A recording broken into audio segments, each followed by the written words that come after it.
नमस्कार। यह है किस्सा कहानी और किस्सा कहानी में आप सुन रहे हैं आचार्य चतुरसेन शास्त्री का लिखा हुआ उपन्यास वयंग रक्षामा। मैं हूं मंजीत ठाकुर और आपको अभी सुना रहा हूं इस उपन्यास का पहला अध्याय, जिसका नाम है तिल तंडुल।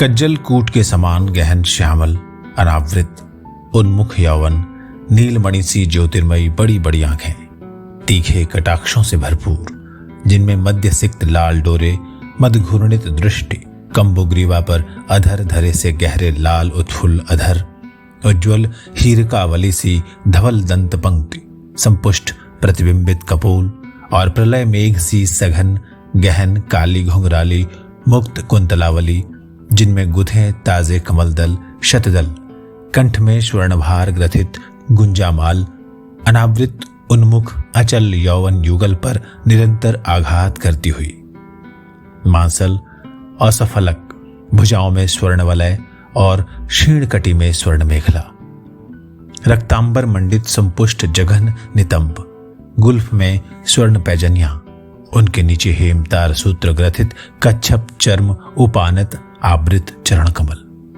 सद्य किशोरी नृत्य कर रही थी चतुष्पथ पर। विषधर भुजंगिनी के समान दोनों अनावृत भुज मृणाल हवा में लहरा रहे थे। उंगलियां चरमटिका खंजरी पर मृदु आघात कर चरणाघात के सम पर ध्वनित कर रही थी।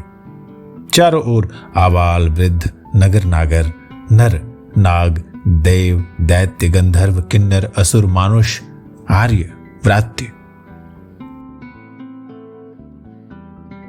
बहुत देर तक वो नृत्य करती रही, गाती रही, हंसती रही, हंसाती रही, लुभाती रिझाती रही। सभी नर नाग दीव दैत्य असुर मानुष आर्यव्रात्य विमोहित होकर उस कज्जल कूट गहन श्यामल अनावृत उन्मुख यौवन के विलास को देख हर्षोन्मत्त हो गए। नृत्य की समाप्ति पर बालिका पर स्वर्ण खंड बरसाने लगे।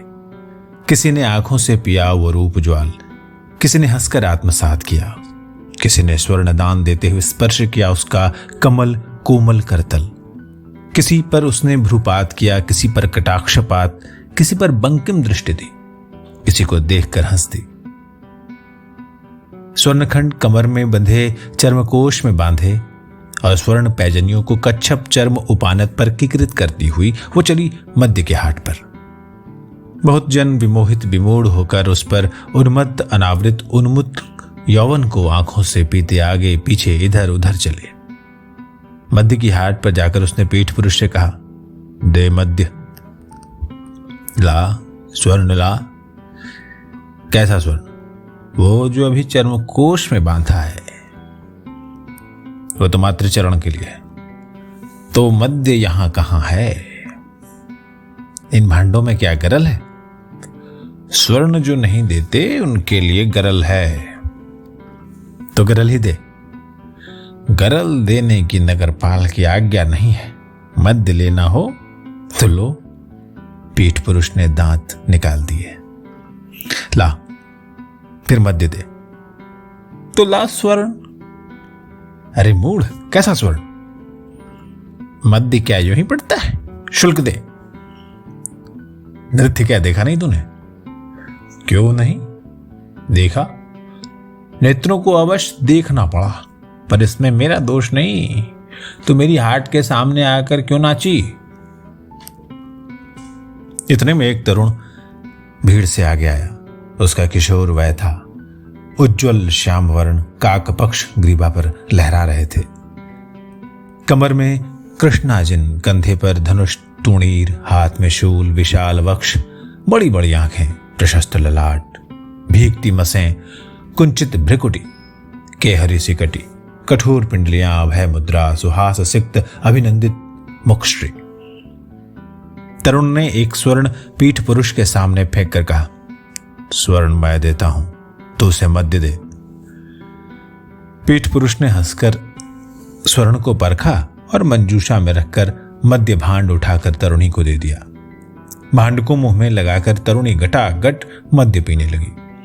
आधा भांड पीकर उसने तृप्त होकर सांस ली, जीभ से होठों को चाटा, हंसी। व्यक्ति 2 कदम आगे बढ़कर अपना अनावृत उन्मुख यौवन तरुण के वज्र वक्ष से बिल्कुल सटाकर घृणित मदरंजित कटाक्ष तरुण पर फेंक दोनों भुजाओं में मध्य भांड थाम कर ऊंचा कर उसे तरुण के होठों से लगाकर कहा, अब तू पी। तरुण ने अपनी भुजाओं में तरुणी को समेट लिया। एक ही सांस में वो सारा मद्य पी गया। फिर उसने तरुणी के लाल लाल होठों पर अपने मदसिक्त अधर रखकर कहा, अब चल। तरुणी हंस दी। उज्ज्वल हीरकावली के समान उसकी धवल दंत पंक्ति बिजली सी कौंध उठी। उसने मध्य भांड फेंक कर तरुण के कंठ में अपनी भुजवल्लरी डालकर कहा, चल। दोनों परस्पर आलिंगित होकर एक ओर चल दिए। नरनाग, देव दैत्य, असुर मानुष, आर्यव्रात्य सब नगर नागर पीछे रह गए। तरुण ने पूछा, तेरा ग्राम यहां पर कहां है? उस उपत्यका में, अर्जुना के तट पर। और गोत्र? गोत्र भी वही है। वो कब आया है? इसी शरद ऋतु में। कहां से? काश्यप सागर तट से। काश्यप सागर तट पर क्या तेरा पुर है? वहां मेरा मातृकुल रहता है। किस पुर में? हिरण्यपुर में। तू क्या असुर कुल से है? नहीं, मैं दैत्य कुमारी हूं। और तू? मैं ऋषि कुमार हूं, पर मातृकुल मेरा भी दैत्य कुल से है। और पितृकुल? आर्यव्रात्य। कहां का है तू? आंध्रा लेगा। तो यहां बाली द्वीप में कैसे घूम रहा है? तेरे लिए ही। तरुण ने हंसकर उसे और कसकर वक्ष से सटा लिया। तरुण ने उसे ठेलते हुए कहा, देख विपन, सत्य का है। अब तो सत्य यही है, मैं तुझ पर विमोहित हूं। कब से? इस क्षण से। तो उधर चल। क्या ग्राम में? नहीं, उपत्यका के उस अंचल में। वहां क्या है? विजन वन है, सघन छाया है, एक सरोवर है, उसमें शतदल कमल खिले हैं, चक्रवाक सारस का आखेट वहां बहुत है, हरिण भी है। आखेट अच्छा होगा, आखेट खाएंगे और रमण करेंगे। चल। तो फिर चल। दोनों उस गहन वन में घुस गए, परस्पर गुथे हुए।